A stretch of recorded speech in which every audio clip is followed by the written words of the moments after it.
An Egyptian labyrinth so massive that ancient historian Herodotus claimed it dwarfed the pyramids of Giza. That was 450 BC, 3,000 rooms, half of them buried underground. It's called the Hawara Labyrinth. At least 4 separate surveys have all found evidence that something enormous is still down there. What's down there? Why has it stayed sealed for thousands of years when we've cracked open tombs, pyramids, and burial chambers across the entire country?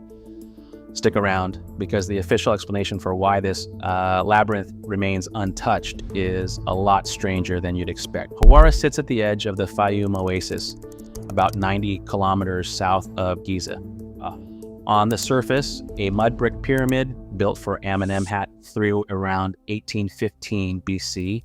Beneath it, according to Herodotus and later Pliny the Elder, an almost unbelievable underground complex, courts, halls, temples to every Egyptian god, described as more impressive than Giza itself. Sir Flinders Petrie surveyed the site in 1888 to 1889. He mapped the pyramid's interior. He never got past the flooding, because that's the core problem. A canal built in 1820 runs directly over the buried structure, and it has been flooding the substructure and the pyramid's interior ever since. Nobody has been able to fully access it, not because it is not there, but because it is underwater. Keep that in mind as we go through the surveys, because a lot of people have theories about why this place has stayed sealed for so long. The simplest one might just be the right one. 2007 to 2009, a joint Polish-Egyptian team from the University of Wrocław and Cairo University, led by civil engineer William Brown and his wife Lucina Lobos Brown, with academic direction under Professor Ala Eldin Shaheen, ran the first ground-penetrating radar scans at the site. They found what they identified as an entrance shaft beneath the pyramid, and evidence the pyramid's foundation extends much further underground than previously mapped. According to the source document, the mission was suspended by Egypt's Supreme Council of Antiquities shortly after they presented findings at a conference in April 2009.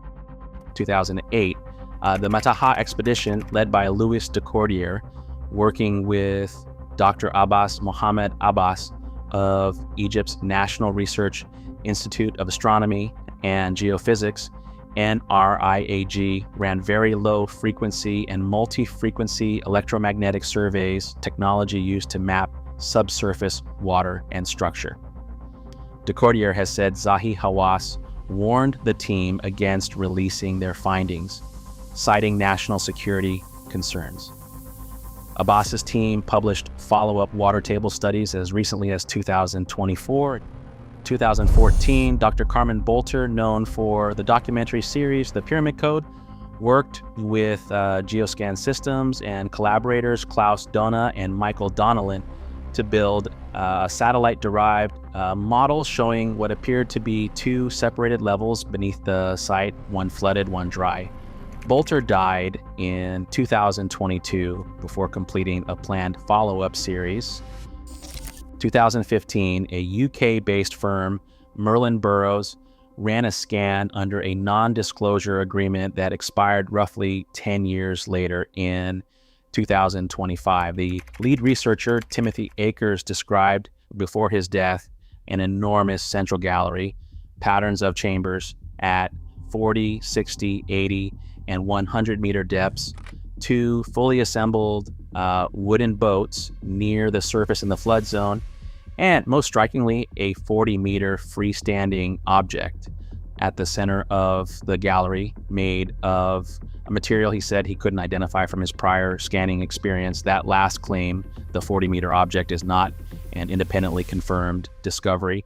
It's one researcher's interpretation of scan data described secondhand after his death, released by people advocating for funding to investigate further. That doesn't make it false, but it means treat it as a claim, not a fact, until someone gets equipment on site and confirms it directly.